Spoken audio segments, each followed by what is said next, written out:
你可以不自作多情，我也没有要求你送我们去江边呀。我的态度你是知道的。哎，真是应了那句老话呀，多情总被无情恼啊。不过，这次你的态度可能要做些改变了。我多情你可以不管，但是亲情，你总不能无动于衷吧？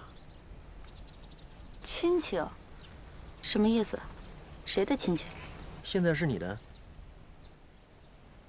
但是将来属于我们共同的亲情。何言，你不会？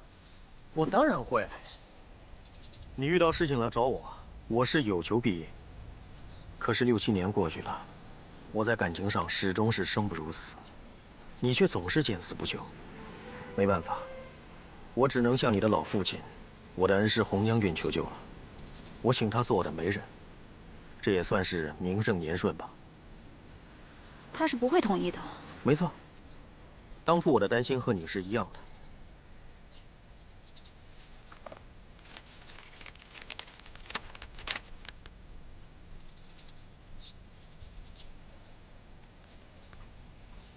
这是洪元将军让我转给你的回电。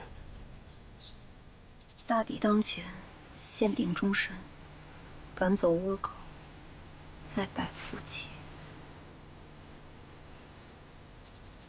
青兰，这份电报我在兜里放了半个月，一直没敢给你。可是今天的任务很危险，说句不吉利的话，我怕万一有个什么意外，我就再也没机会了。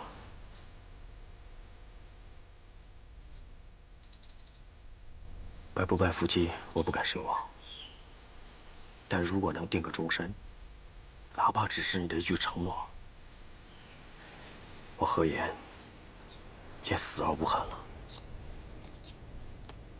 什么死不死的，不许胡说。我父亲怎么会给你回这封电报呢？你不是说过，你的婚事要听从父母吗？我实在没办法，就冒昧的给洪将军写了这封信，报告了我在前线的作战情况，说了我想说的一切，也表达了我对你心仪已久的情谊。我知道，在这里我是不可能收到他的回信的，我就把我的明码呼号也写在了信上。如果他同意，我会在每个月农历15月亮最圆的时候，守候在电台前等候他的回音。信发出去以后，我很忐忑，也很纠结。可能是我在前线作战有功吧，也可能是我的一片真诚。就在半个月前的15之夜，我居然等到了他的回电。你怎么了，青兰？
感觉陈营长看上去还蛮正派的，也很有男人的样子，应该可以信任。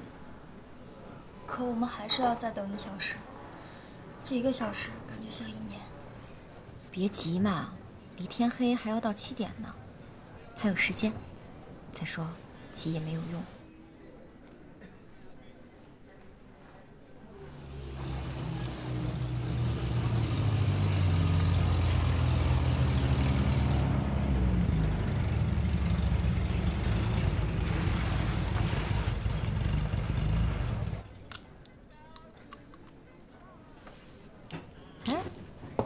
你今天好像有些沉不住气似的，这不像你平时的性格吗？这要看是什么事。特别通行证我们搞到手了，黄狼的工作也做通了，眼看着就能顺利过关了。可是从今天早上起，鬼子突然出现在关卡前，黄狼的通关方案又迟迟不下来，一切都在阴差阳错中，我有一种不祥之兆。 心里边虚虚的。哎呀，听你这么一说，我也有同感。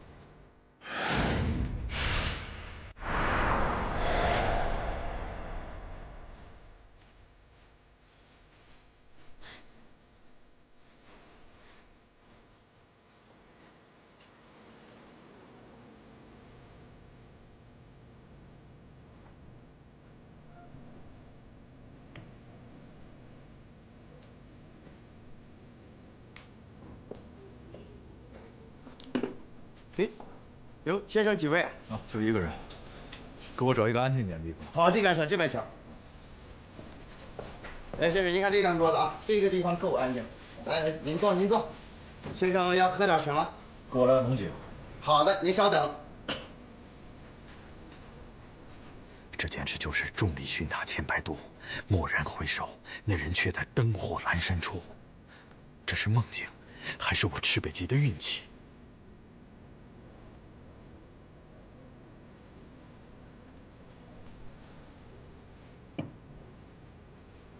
于慧，你饿吗？我现在什么都不想吃。咱们跑了这么一大段路，你不饿，我倒挺饿的了。要不然你在这坐会儿，我出去买点吃的。好，你去吧，快点回来，4点半就快到了。知道了，那我去了啊。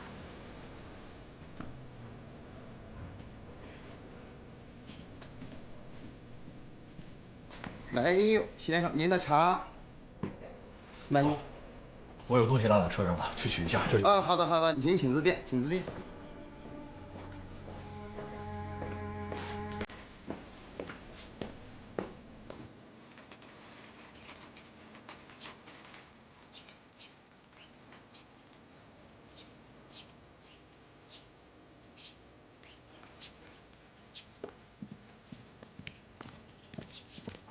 楠楠，等等。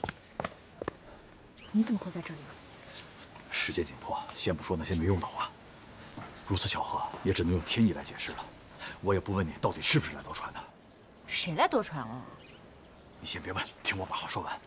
你是不是来夺船的，我不管。你现在必须得离开这里，尽快离开这里，离开无锡。你已经很危险了，非常非常的危险。走，跟我走，马上走，上我的车，快，快！哎呀，北极，你这是怎么了？东一榔头西一锤的，发生什么事情了吗？为什么非要让我跟你走啊？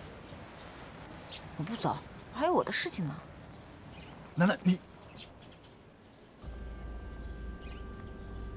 就在昨天晚上，在太湖上，有5艘鬼子的巡逻艇遭到突袭，全军覆没。哦，还有，已经有人把四川军火转移到了岸上，装上了卡车，在湖边上留下了卡车的车胎印记，并且在树林里可以看下像机枪子弹。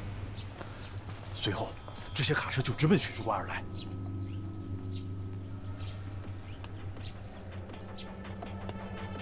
哎呀，你不要用这种怀疑的眼光看着我，车辙的方向明显的是朝许书馆方向来的。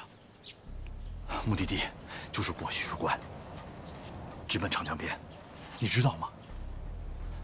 但蹊跷的是，到目前为止，卡车去向不明。鬼子已经开始加大了对许书馆的警戒力度。关键是，鬼子已经知道军火就装在卡车上，这意味着什么？只要是卡车，就是插翅也难过许书馆。啊！楠楠，如果你经历过我刚才说的这一切，这一切，你应该历历在目。如果你认为我的情报是准确的，那你就会立即想象到后果的严重性，马上终止你的行动。如果此事与你无关，只是我杞人忧天，那你就站着不动，你自己选择吧。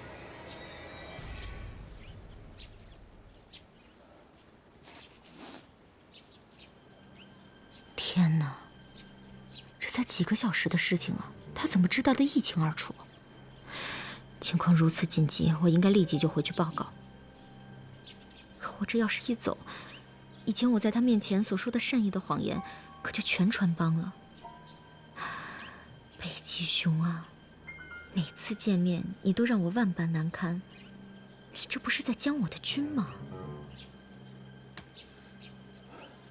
楠楠，我不在乎你过去是否对我撒过谎，现在情况紧急，那些事情已经不值得一提了。特工的特性要求我们撒谎就像呼吸一样自如，所以你完全可以抛开那些让你裹足不前的杂念。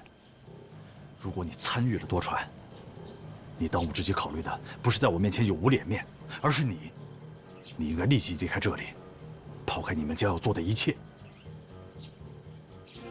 老天爷呀，这就是所谓的心有灵犀吗？我想的什么，他似乎都一目了然。北极兄，你究竟是什么人啊？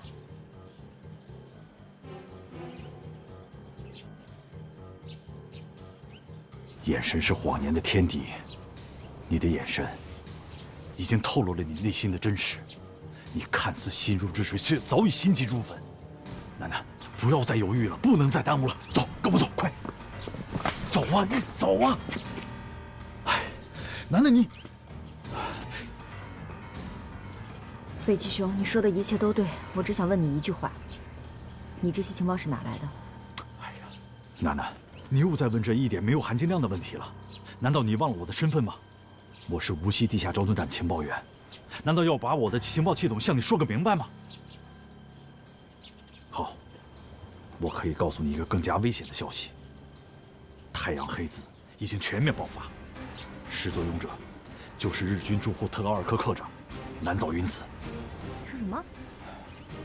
太阳黑子，南沼云子？哎，你不要再问了，走啊，走。好，不问了。我知道这个问题很蠢。从现在开始，你我形同路人，剩下的事情我会处理。当然，我还是要谢谢你，北极兄。但是我也要提醒你，我们不在同一条线上，这是纪律，想必你比我更清楚。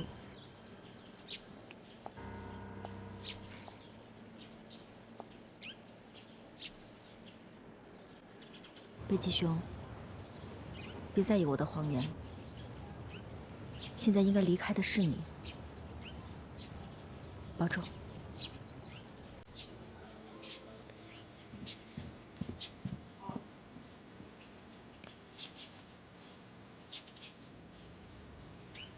我最担心的是你们的安全，保重吧。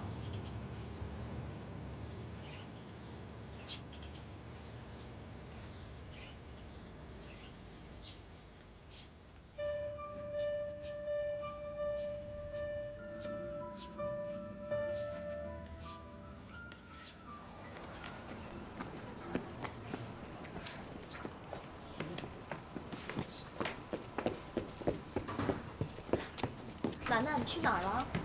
哎呀，我最喜欢吃的那家生煎包就不做了，害得我空手而回，让你久等了。特工的特性，要求我们说谎就像呼吸一样自如。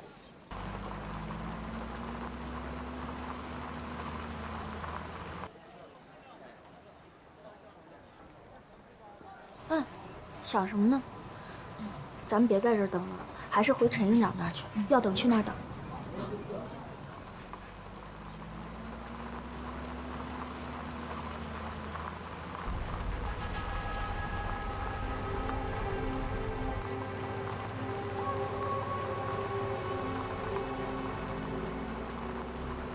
这么说，北极熊的情报是准确的，看来情况真的有变。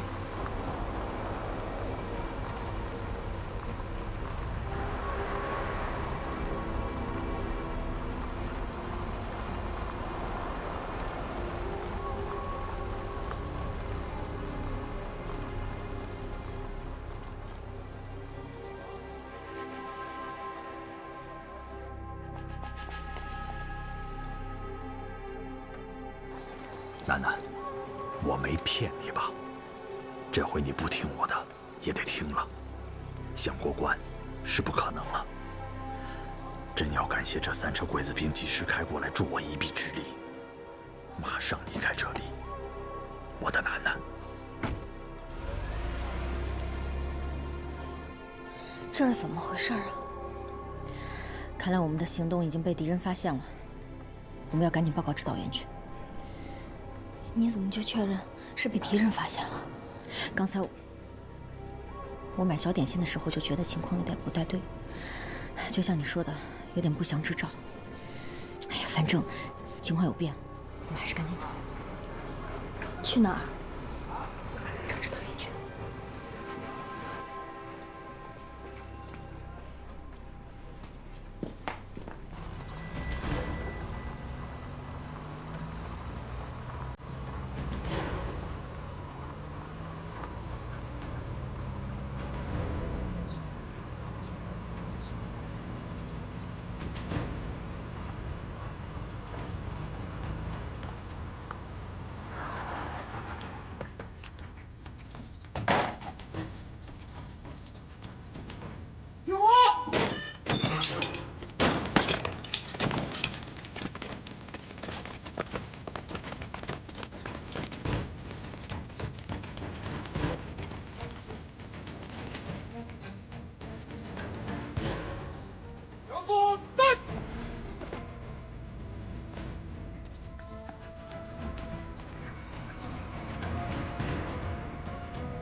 请问太君这次你预备的休息。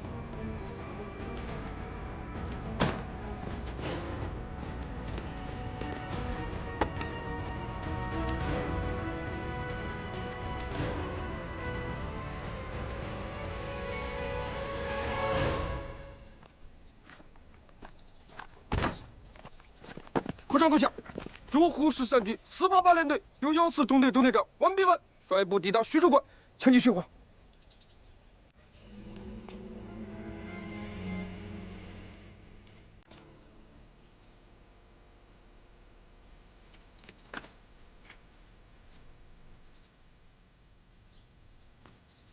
难道云子科长不知道您突然大驾光临是为了什么呀？您一个电话，松井将军就给您调来了1个中队的野战部队，可见他对您海洋黑子计划的重视和支持，大力的支持。如果不是原田的无能和黄狼的不忠，我也不会如此兴师动众。我亲自抓进太湖的鱼，让他从许树关再游回长江去，这岂是天大的笑话？我之所以派重兵固守这个许树关，不仅是要截获军火、抓获共党，更重要的是要造成一种强大的威势，来维护我们太阳黑子的绝对权威。不然的话，以后谁还听我的？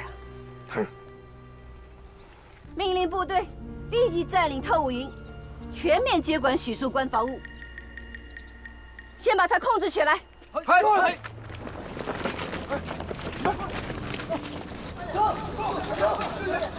走，进来，快点，快点！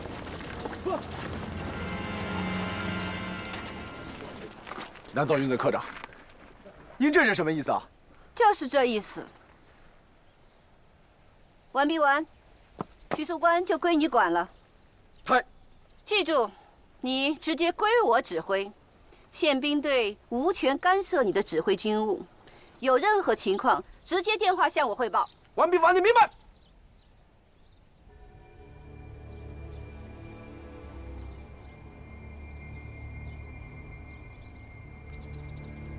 陈营长，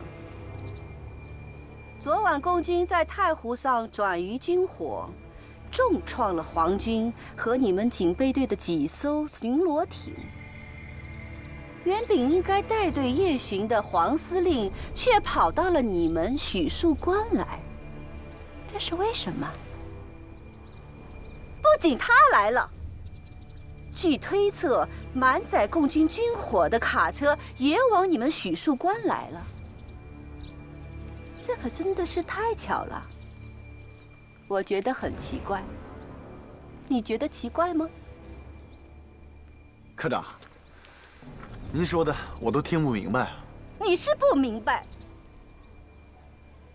你当然不明白了，因为你喜欢撒谎。我最讨厌人撒谎了。你和你那个陈副官可真会演戏呀！你的那个跟那个副官跑了的相好回来了吗？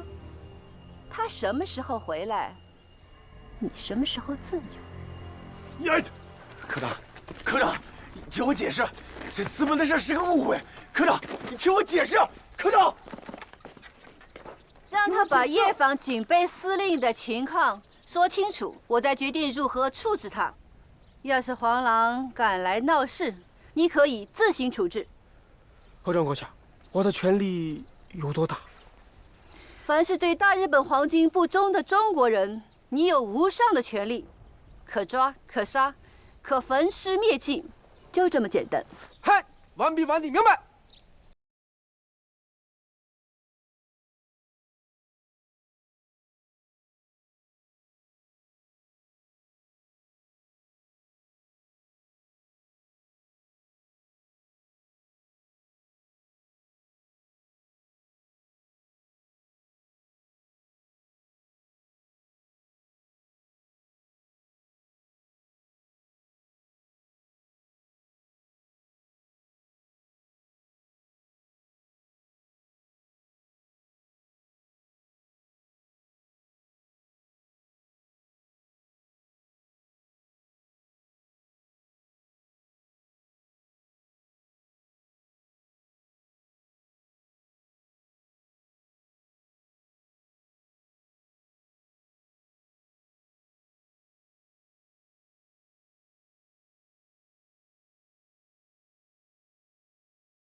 司令，你看，感觉很的。走。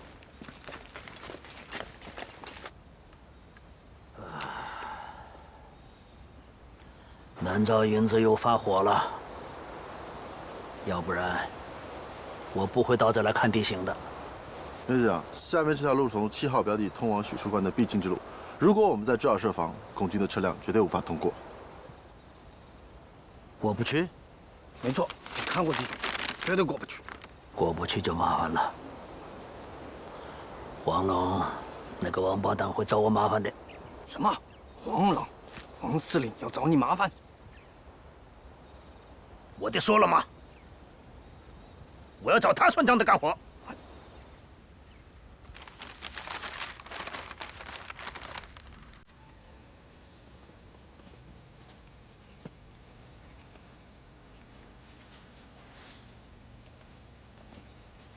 黄龙。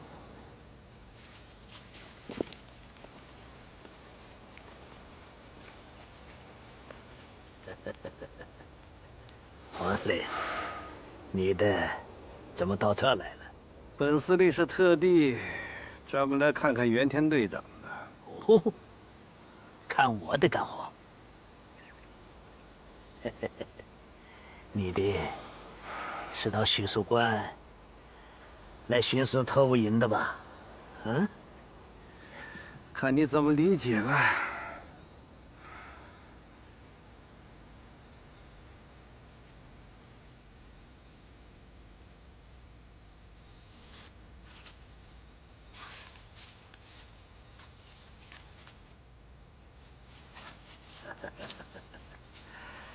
让我来猜猜，王浪到这干什么的干活？王浪，是你那几根金条的事来？你明白就好。你是还我的金条呢，还是让车队通行呢？你的放心，我统统都安排好了，一切照旧的干活。不会是在骗我吧？ 王浪，你我合作这么长时间，我袁天什么时候说话不算数了的？你的卡车，统统都放关。哨卡上是我宪兵队的人，我说了算。放心的干活。我还是不放心啊。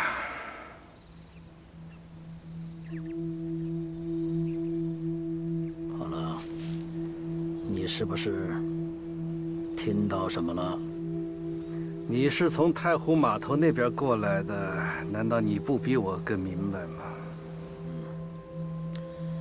太湖呢是出了点事儿，我宪兵队的人不少人完蛋了。南诏云子发了火，让我到叙述关来防卫，这不，我就来防卫了。 放心，王浪，明地里我防卫，暗地里我会保护你的卡车，统统的过关。明白的干活。但愿如此啊，袁天先生。那好吧，既然是做买卖，那就按照生意场上的规矩来吧。把先前的金条退一半给我，等到车队顺利过关之后。 我再把余下的交还你，这样才显得公平，你说呢？王浪，你想说活不算话的干活吗？嗯？你想毁约？1个小时之前，歌舞营观察哨来报告说，1个中队的皇军开进了西蜀关。我是担心你先前的承诺能否兑现啊？ 你得说什么？嗯？皇军调动部队，我一个宪兵队队长能不知道吗？开什么玩笑！司令，司令，司令不好了！什么事慢慢说。特务营来电话说，南诏营子把咱陈营长给绑了。说什么？还说。 皇军1个中队把特务营给端了，还占领了叙述关关口。袁天队长，你都听见了吧？你还敢骗我吗？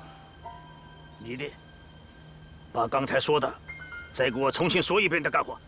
电话里说是共军的卡车要通过叙述关关口，陈营长和陈副官撒谎什么的，具体什么情况我们也不太清楚。 还是别说了吧，司令。皇军马上到了，您快想办法吧。退下。是。原田先生，南诏云子抓了我的陈营长，皇军控制了我的特务营，想干什么？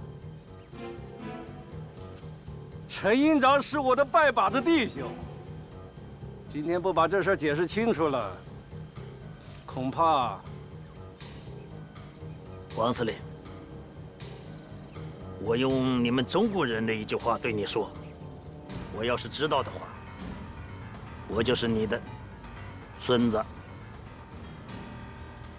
南诏云子的身份，你不是不知道，他的义父是松吉司令，我拿他没有办法的干活。特勤小队是南诏云子背着我部署到关口的。现在皇军调动部队，我也是刚刚从他口里知道的。你的陈营长被抓，我也是刚刚从他口里知道的。你让我跟你解释什么在干活？也就是说，这事你不管了？王司令，我的不是不管的干活，我是管不了的干活。你是宪兵队长，我的顶头上司，我的弟兄被你的人抓了，你说不管就不管了吗？王浪，竟敢用这样的口气跟我说话，你不想活了吗？是你不想活了。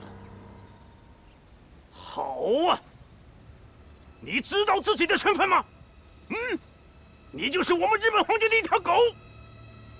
你再敢这样跟我哼的话，我就逼着你干活。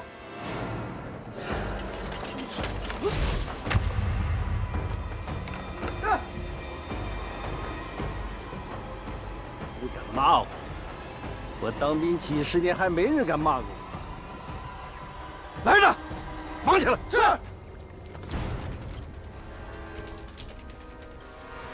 黄浪，你们要造反吗？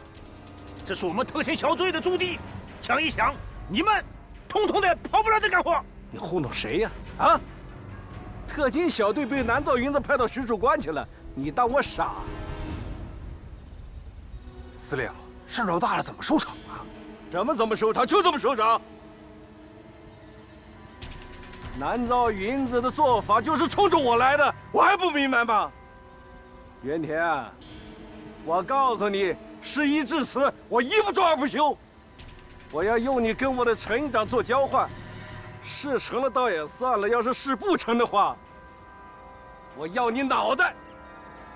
你给我听好了，你欠我的20根条子必须还给我。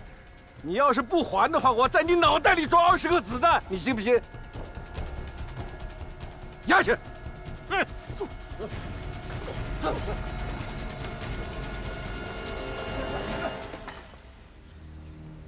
陈副官在，带些弟兄们去把特勤小队给我控制住。记住了，给我的2姨太打个电话。至于话怎么说，你自己编嘛。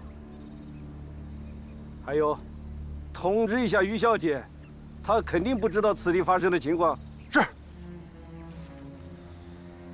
今天是豁出来了，和尚打伞，无法无天了。为什么？出什么事儿了吗？你先别问这么多了，这全是黄司令的意思，按他说的去做，立即出发。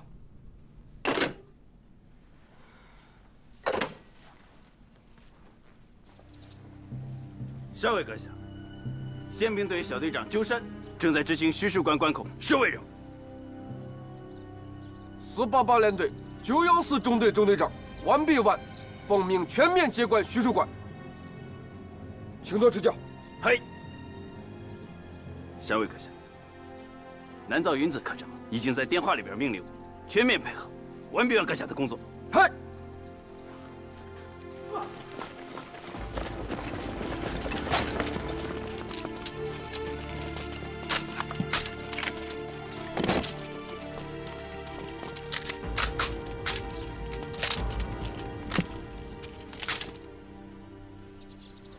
还有就是我跟你说的那2个什么子，南诏云子、太阳黑子，池北基就是跟我说了这些，我怕玉辉等急了，就跟他匆匆分手了。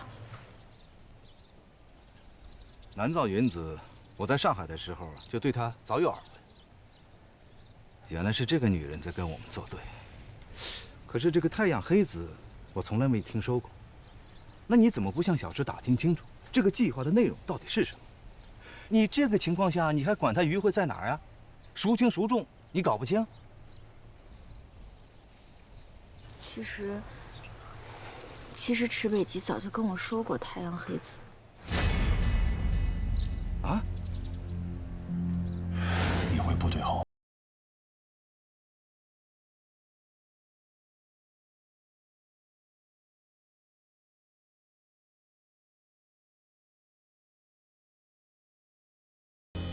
太湖与长江连接的所有水域，到处都有鬼子的埋伏。就等我们行动，然后伺机一网打尽。天哪！你这么重要的情报，你为什么不早点告诉我？我当时只想着试探池北吉有没有嫌疑，就把这事儿给忽略了。忽略了？啊？你该忽略的你不忽略。池北吉向你提供了这么重要的情报，你该忽略的你该忽略的是对他的怀疑，并且向他打听清楚这个太阳黑子的计划到底内容是什么。我说你的反应怎么那么迟钝呢，我的组长同志？算了，现在再说这些也没什么用了。不过小池向我们提供的这个情报，也得到了验证。水路是行不通，小鬼子早有计划，而我们还在这里瞎怀疑池北吉这个。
陈副官，实在抱歉，于小姐，情况突变，10万火急，陈营长被抓，特务营被鬼子控制，关口有1个中队的鬼子兵把守。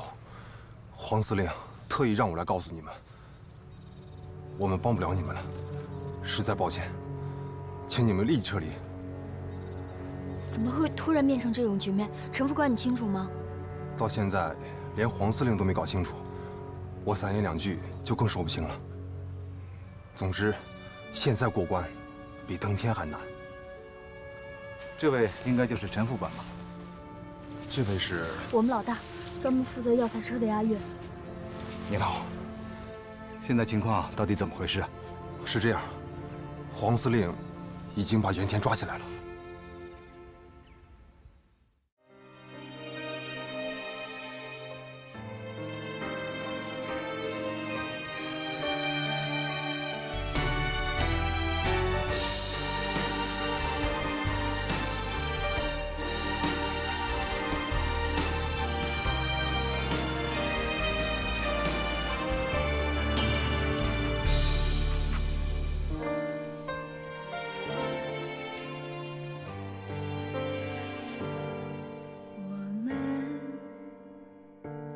自不同的世界，岁月让我明白彼此的差别，在错的时间，在对的地点，谁也无法改变。